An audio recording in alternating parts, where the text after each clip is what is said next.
Welcome back to Essick Farms. So we finally got a Saturday with no rain, but we're not going to be doing anything with the tractor today. Today I'm going to show you step by step how to change the oil in your vehicle, give you some tips and some ideas that'll help. So hit that thumbs up and we'll get started.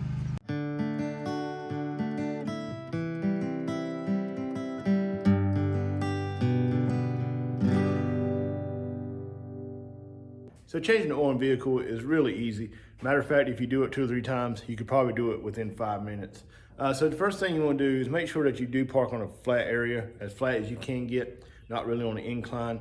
If you have a car, automatic, put it in park. Also hit emergency brake, that way it doesn't roll. If you have a straight drive like I have, put it in gear and hit emergency brake because you don't want it to roll back or anything.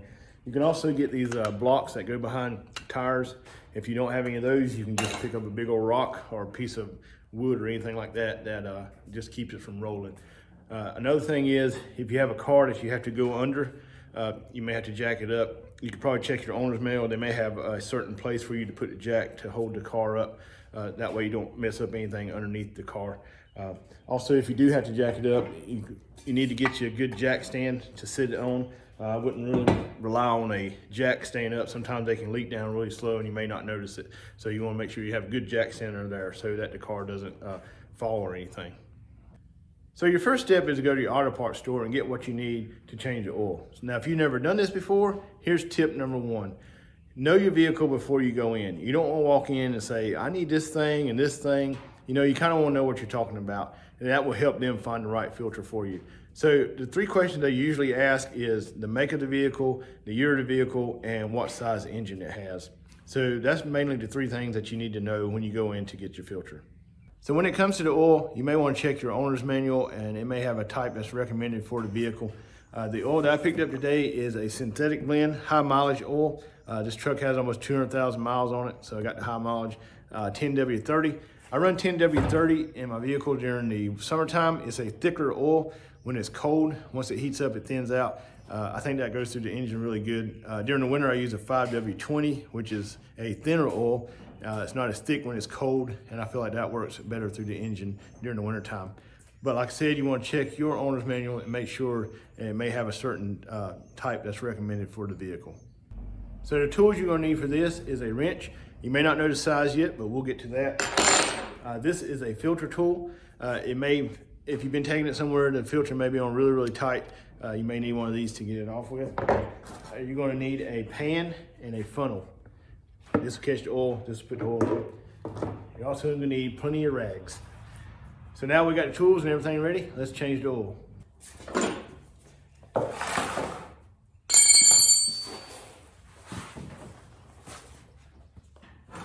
So we're under the truck now, and this is what you want to look for. This is your oil pan. It has like an L shape kinda, and a bolt on the end of it. And you may have to find the right way to go underneath your vehicle to be able to reach it. So once you get under it, you want to get your oil pan right underneath it. Put the wrench on it. Get it kind of loose. And it will kind of come out kind of far, so you don't want the oil pan like right underneath it. You want to make sure it's out a little bit.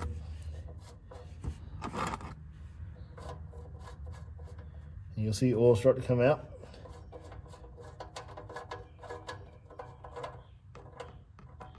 And then you gotta be kind of quick with it.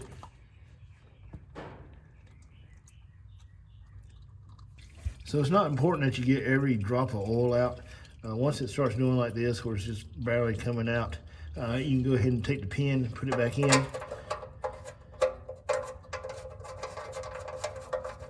and tighten it up.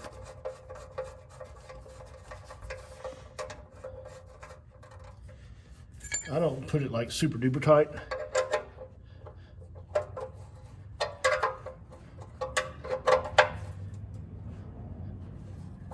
Pretty good there. Another thing, you don't want to tighten this really, really tight because you definitely don't want to strip that out. So next, what you want to find is the filter. And it's usually in the most inconvenient place they can find to put it. As you can see, this is like right below the hot manifold there. I do like that they have a little funnel underneath the filter that will help kind of drain the oil down instead of going all over the frame. Like my white truck, whenever I take the filter off it kind of just runs all over the frame and everything. But you want to make sure that you have the pan underneath it to be able to catch, because there is oil inside the filter. So the next step is to take the filter off, and like I said, they don't really need to be that tight. Mine is only hand tightened. You just unscrew it. And what you want to do, what I do is catch it when it comes off and kind of hold it up, because it still has oil inside the filter. I'll just bring it out like that. So we got the old filter out. The next step is to get the new one. And what I like to do is take it out of the box, look at it, make sure everything lines up, especially this way. So all that looks good. Then what you do is take a little bit of oil out of the filter or wherever you can get it. Not quite that much, but take it out and rub it over the rubber seal of the new one. And what that does is when you put it on, it helps it to slide around and not kink up or anything. So putting the new filter back on can be kind of tricky to get it to turn exactly where it needs to be to get onto the threads. But you can feel it going, and once it gets on, it should be really easy to turn. You shouldn't have to force it on at all. If you're forcing it on, stop, take it out, because you don't want to mess the threads up. Once you get it on here, just kind of hand tighten it. It doesn't have to be super tight.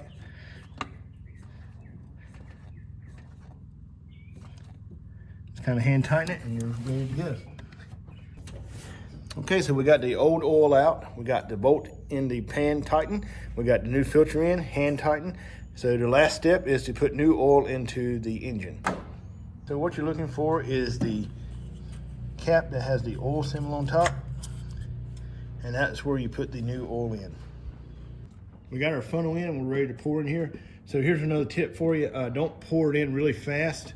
If you get too much in here, more than the funnel can handle, it'll start gurgling out, and it can get oil all over your engine, and you don't want that. Another thing too is, if you don't know how many quarts your vehicle takes, this is a 5-quart jug. What you want to do is kind of fill it up, or pour in maybe half, maybe a little bit more. Check your dipstick and see where you're at, and then add a little bit at a time until you get to the mark that you want.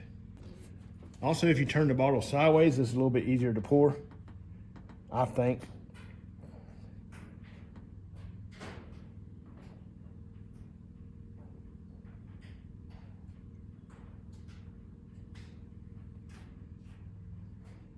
Once you get your oil in like that and you're going to check it, let it sit for maybe 30 seconds to a minute.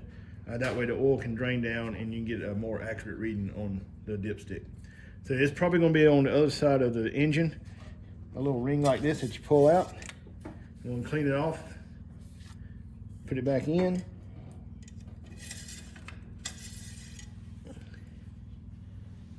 You can see we're about right there. So we're going to add a little bit more to it. So we were at the max, so that's good. And what happens is, if you're at the max or below the max, that's about where you want it. So once you start the engine up, the oil will go up into the engine and also into the filter, so that level will drop a little bit. So at the max or a little bit below is about where you want it. Another thing I'm gonna do to my truck today is change the air filter.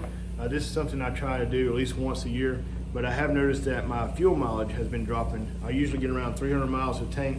I've been getting around 275, 280. So the air filter could be the problem. So we're gonna go ahead and change that too.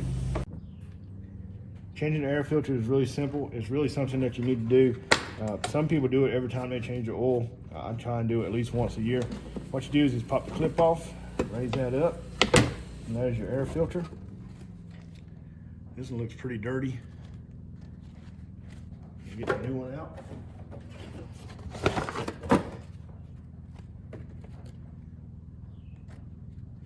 I think we can see the difference for sure, huh? Put the new one in.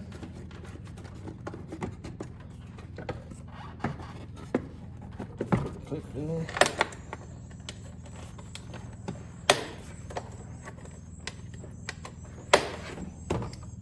And that's done.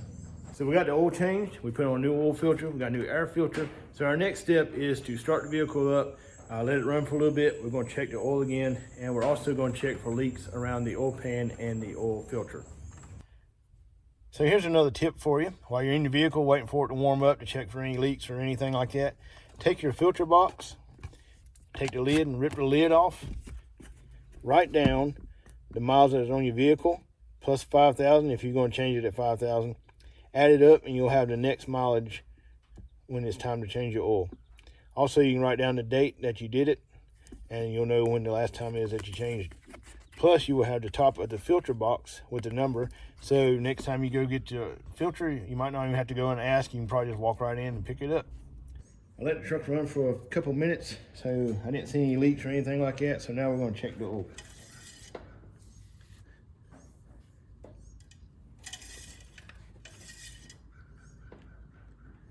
It is right there. That's good. So here's another tip that I have. Remember the wrench that we had to have? We didn't know exactly what size it was. Now we know what it takes. 5/8 wrench, 4.5 quarts. Also wrote down the filter number, but that is subject to change, so you might not want to do that. But at least you do know what tool you need and how many quarts it takes. So it's done, simple as that. If you didn't know how to change your oil before, I hope you do now. I hope you see the importance of being able to do things like this and to know that you don't have to always take it to someone when you can do it at home yourself. So I hope you enjoyed this video. If you did, hit that thumbs up, leave a comment down below. I'm gonna go out and enjoy some of this sunshine. We'll see you next time here on the farm.